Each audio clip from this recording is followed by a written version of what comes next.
தேர்தல் அரசியலில் அடியெடுத்து வைக்க நேர்ந்தது.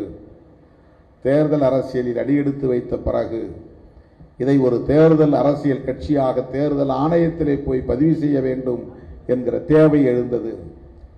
அப்போது நடைபெற்ற விவாதத்தில் பலரும் எனக்கு ஆலோசனை சொன்னார்கள்.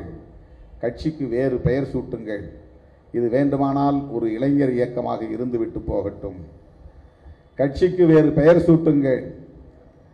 திராவிட முன்னேற்ற கழகம் என்று சொல்லுகிற போது எவ்வளவு மியூசிக்கலாக இருக்கிறது என்று ஒருவர் வந்து என்னிடத்திலே சொன்னார்.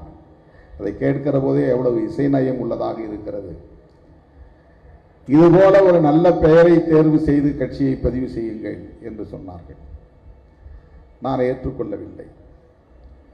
விடுதலை சிறுத்தைகள் கட்சி என்றே எழுதி எடுத்துக்கொண்டு போன போது அந்த தேர்தல் ஆணையத்தின் அதிகாரி என்னிடத்திலே சொன்னார், மிருகங்களின் பெயர்களை இனிமேல் நாங்கள் கட்சிக்கு அனுமதிப்பதில்லை என்று முடிவெடுத்திருக்கிறோம், பெயரை மாற்றி வாருங்கள் என்று திருப்பி கொடுத்து விட்டார். மறுபடியும் நான் அவரிடத்திலே போய் அமர்ந்து பேசினேன். காஷ்மீர் பேந்தர்ஸ் பார்ட்டி என்று ஒரு பார்ட்டி இருக்கிறதே, அதை எப்படி அனுமதித்தீர்கள்? எனவே லிபரேஷன் பேந்தர்ஸ் பார்ட்டி என்பதை எங்களுக்கு பதிவு செய்து தாருங்கள் என்று அந்த அதிகாரியிடத்திலே நான் வேண்டுகோள் வைத்தேன். அவர் ஒரு ஜனநாயக சிந்தனையாளர்.